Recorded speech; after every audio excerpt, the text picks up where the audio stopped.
We're going to be taking questions from you to them about this entire project, about their role in it directly, and about the broader history in which this film was sent. So we'll have microphones positioned. In fact, this young lady right here and my colleague Mallory McClare both will have microphones. So if anybody has any questions, let's start there. Actually, anybody want to ask a question here? Yes, we got a question, hand up all the way in the back. And let me start actually as we get the microphone back there, in addition to welcoming all of you and congratulating you for this, by asking you, Tonya, and you, Michael, what was it that drew you to this project in the first place, this story? I read the novel, The Watsons Go to Birmingham. Oh, you can't hear, can you hear me now? Is this better? You hear me now? Okay, well first before I say that, how many people here have read The Watsons Go to Birmingham, 1963? All right, good, good. You guys love that book, don't you? Okay, all right. Well, I love the book. That's how I got drawn to it. I love The Watsons Go to Birmingham, 1963. I read the book about 10 years ago when my kids were young. We read it out loud. We laughed out loud. And then we were able to have a real conversation about our country's history. And I just thought it would be such a great way to make history interesting and relevant to young people today, and hope that we could inspire some people. And Michael, how about you and your company, Walden Media, getting involved here? I used to teach, and when I taught, I would always try to find out the kind of books that kids liked, and the whole idea for our company was to make movies based on books that kids had read in school. So we've done things like Charlotte's Web, The Lion, the Witch, and the Wardrobe, Bridget Tarbithia, Holes, and it was my brother Peter, actually, that bought me the book The Watsons Go to Birmingham and said, you guys should make this into a movie. And my brother Pete's here, so Pete, I thank you for the idea. That's great. Thank you. And let's take a question here in the back. Go ahead and stand up, introduce yourself, and pose your question, if you would, please, to our panel here. My name is Brish Lacey. I'm in 8th grade, and I wanted to know, was it fun filming the movie? Was it fun filming the movie? Yes.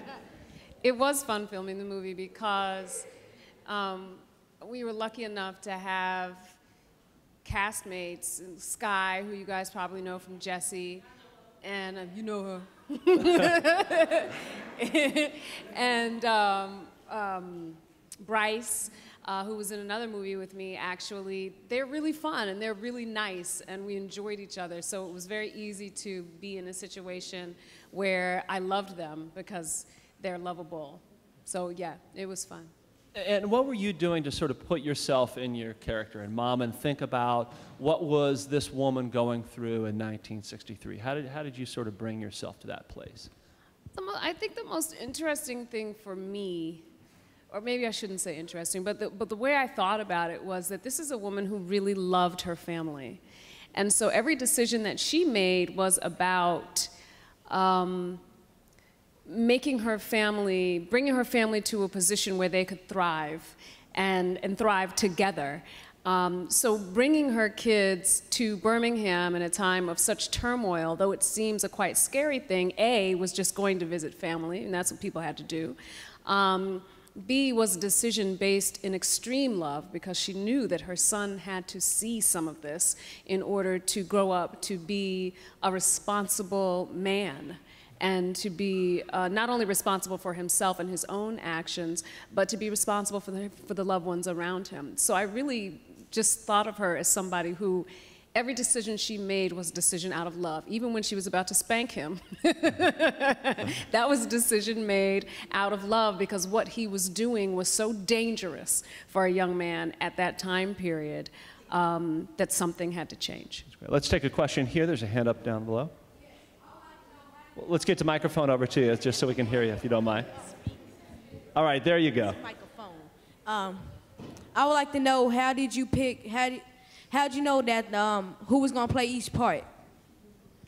That's you, Tonya. Yeah, so first of all, our director, Kenny Leon, was the director of the film. And as the producer, I, along with my producing partner, Nikki Silver, would sit with Kenny and we did casting. So we had casting calls for the young people. So we had casting calls in Los Angeles, in Atlanta, and in New York. And I will say that when the first day of casting in Los Angeles, we saw Sky Jackson, Bryce Jenkins, who plays young Kenny, and Harrison Knight. And we actually were able to see them together that first day. And we really kind of knew that they were going to be our kids just because of the energy and the way they were together. In terms of the other actors, in terms of Anika, as soon as I was done with the script and we got the green light from Micheal that this was a go, Anika, it was just the right choice. I mean, and it was about just making sure we could get her. Anika's from Connecticut, by the way, but to me, she will always be a Southern woman from this role. And then we went about really trying to think about who could round out the characters. You guys are probably too young to know Wood Harris from some of his other roles, but he typically plays sort of bad guys, and so it was really fun for me as a producer to think about putting somebody who always plays sort of a bad, thuggy guy as like a good, solid dad, and I think he just came off really well. Yeah, they were great. We've got a hand up here, and I think some others on this side. We'll come back to the right side in a second. All right, she's going to get a microphone right here to this young man. All right. How long y'all made the movie? How long did it take to make the movie? So my producing partner and I have been working trying to get this film made for 9 years. It took 9 years to get it made. And then, 9 years, really? Yeah, it took 9 years to find the right partners who really wanted to make it. And when Micheal stepped up and said he really wanted to make the film, we were able to get it done. And then once we did that, actual shooting days, it took 19 days to shoot the movie. One of the things I loved about the film, too, was the way in which you actually incorporated archival footage, news footage from the era, but also you mixed color and black and white. You put the characters back in the day. What were you thinking what were you trying to evoke in doing all of that? Tonya? Well, I think we really wanted, the thing that's so great and unique, I think, about The Watsons Go to Birmingham is that it's told through the eyes of this little boy, of this 12-year-old boy. And so we wanted young people to come to the film and experience 1963, experience Birmingham as if they were Kenny. And so we really wanted to put people in the time and place as much as possible.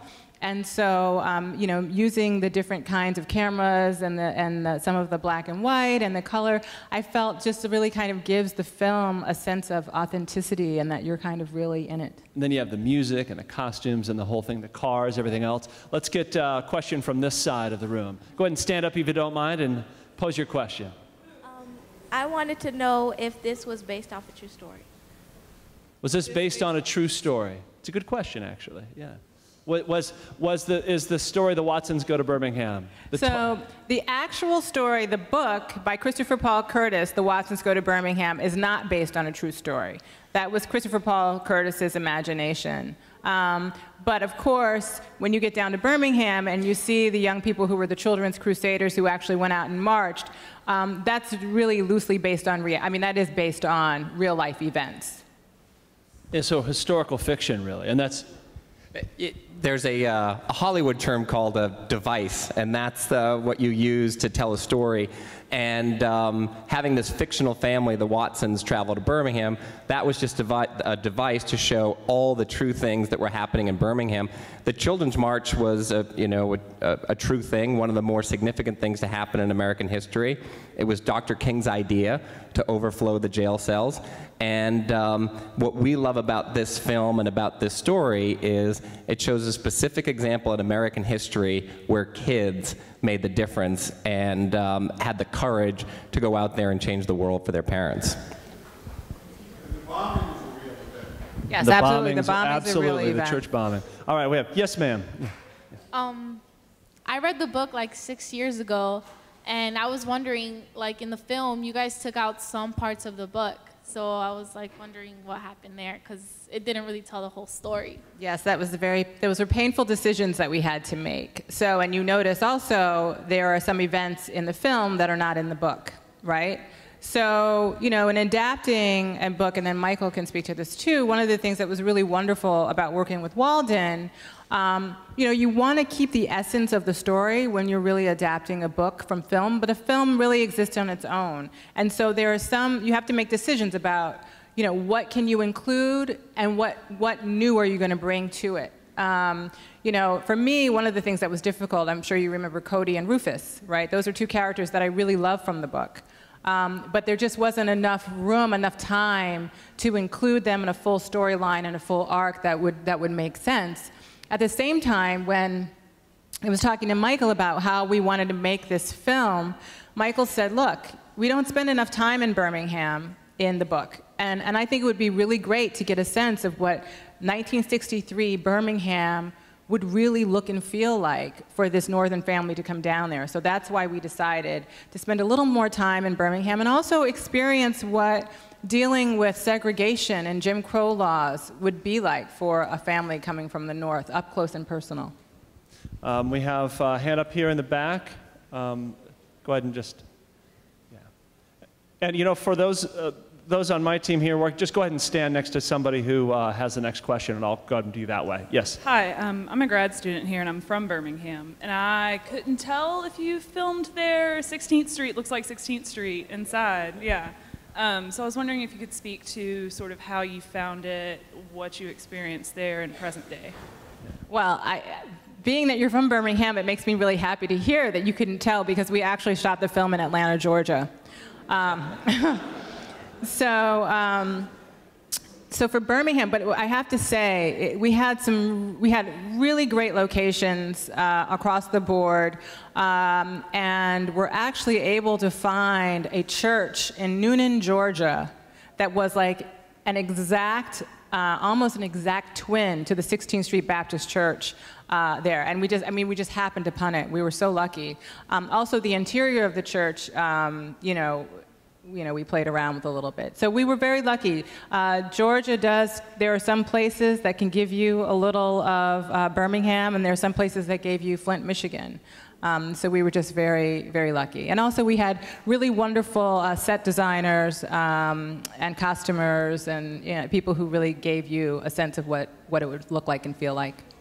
And Anika, what is it that drew you to participate in this project as an actress? Why choose this role in this film and this story?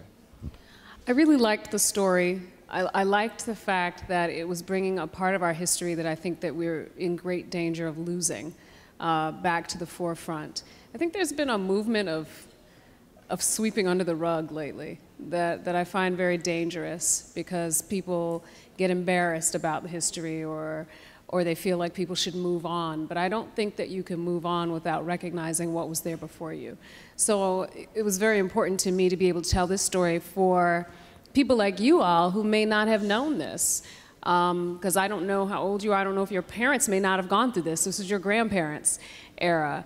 But it's important for us to know the struggles that went on that make it easy for us to go around every day and to walk into Starbucks and get the coffee we want or the snack we want or the donut we want without even thinking about it, because of children your age who went out and were hurt and trampled and had a lot of things happen to them that weren't good, but it did not kill their spirit and it did not kill their strength. That was very important to me.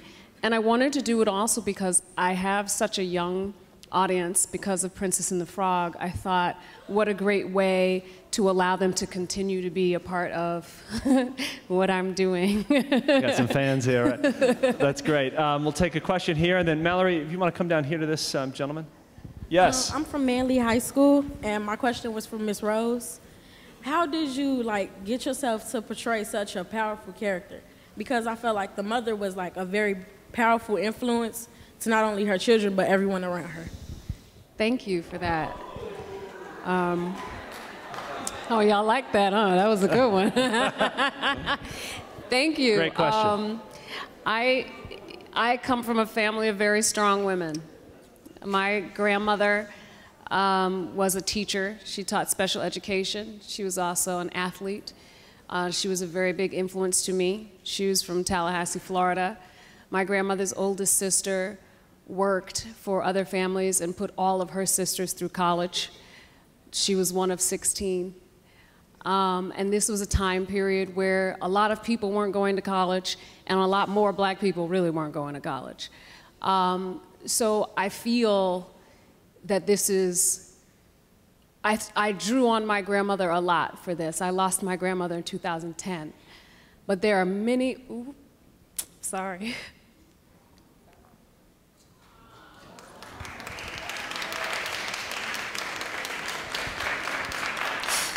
Ooh, sorry. There are many, many places in the story and within that character where my grandmother was allowed to come through me. Because I'm a New Englander, so when I open my mouth and say, nah, that did not come from me. That came from my grandmother. And I felt in every word and every tone that I was honoring her with this story. That's great. That's great. We're going to take 3 more questions here. Yes, sir. You can. Yes, thank you. What was the symbolic or the symbolism used as far as the whirlpool? And whether used as a metaphor, or what was the insertion of that? I just with the dialect, you know, we know it's a whirlpool, but when kids come from the north, they often don't know what their family members are saying. So Byron just took whirlpool and turned it into a story for the kids that it was a Winnie the Pooh's twin brother. But it was really a dialect thing, and I think, Tonya, if you have more to speak to it, you can. Yeah. And the only other thing I would say is that the whirlpool really was a manifestation of Kenny's fear. Like in his mind, you know, every time he gets to like that life-threatening moment, he thinks of the whirlpool as this monster, but it's really his fear. I know that some of you have to move on out. As you do that, we'll just wrap with our last couple of questions here. Yes, I will go back to you in the back row, sir. Yeah. My name is Zabari Owens. I'm from Manley Career Academy. Can we get a little bit more volume, and can you make sure to hold the microphone right in front of you? As you're doing that, I'm just going to say bye, you guys. We wish we could answer all of your questions. Thank you guys for coming. My name is Zabari. I'm from Manley Career Academy, and I was asking, how much research did it take to make the movie? How much research? Yeah, it was years of research, really. As I said earlier, we've been working trying to get the film made for 9 years. For the last 6 years, I was working on the script and did a lot of research. Research on what was happening in 1963 in general. Research on what was happening in the civil rights movement from the 50s through the 70s. Research on, well, you know, my own family history, understanding family and that kind of thing. So there was a lot of research that went into writing the Watsons. And right back here, yes. Hello, my name is Mike. I'm from Percy L. Julian High School. And Ms. Lee, I'm with the radio TV broadcast. I wanted to know, at the end of filming, were you able to sit down with the editor and really get the shots and pick the shots that you visioned for the film? Great question. You know, we had a really wonderful, we had a really wonderful editor. Her name is Margie Goodspeed. And the way that worked is, you know, we would finish filming. Once we kind of got going after, I don't know, the first few days, we would send the dailies to Margie, and then she would start building scenes. And then once she sort of had a rough cut put together, as approved by Kenny Leon, our director, then Nikki and I would go into the edit suite and finesse and work and finesse and work and went over every shot and every bit of this film, really sculpting and working it to get it to where you see today. So we were very intimately involved in sculpting this film. And a question for each of you as we close here. What do you want audiences to take away from this film as it screens not just on Hallmark, but in venues like this around the country? Anika? That's always a hard question to me because I try not to tell people what they need to take away. I think that whatever your experience is in life is going to dictate where this film speaks to you and where it moves you. So the only thing I really want you to do when you come in to see the movie, you generally, is to be open to it and to allow it to move you. And however that moves you is a good thing. I would say first and foremost, I hope people were entertained with the film.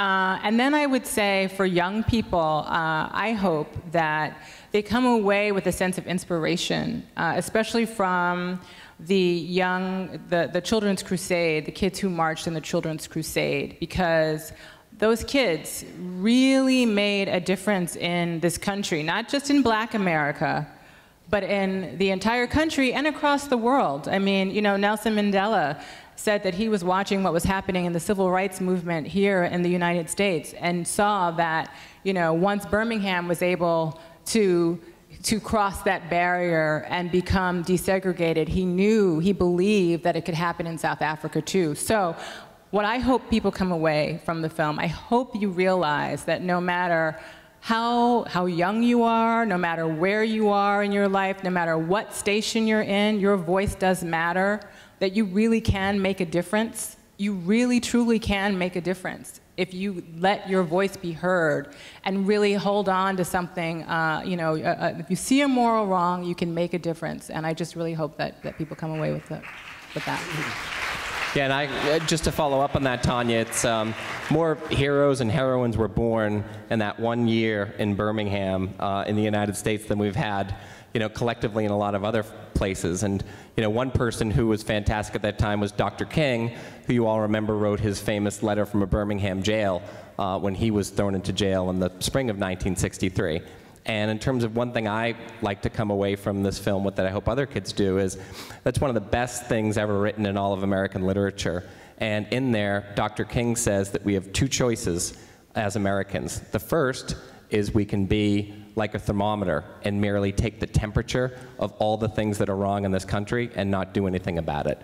Or we can be a thermostat, see what's wrong and do everything we can, use every fiber in our being to go out there and correct it and get it to the temperature where it's supposed to be. And so my hope here is that people understand more about Dr. King and those great boys and girls that led the Children's Crusade, and that kids really can make a difference and change this country for the better. We're going to be talking more about the events of 1963, the events in Birmingham, the history of the civil rights movement in about 45 minutes. Those of you who can stay, we welcome you to do so. It's free and open to the public right here on this stage. In the meantime, my thanks to all of you, and special thanks to Micheal Flaherty of Walden Media, also to Tonya Lewis Lee and to Anika Noni Rose. Thank you so very much. And thanks to all of you for being here this afternoon.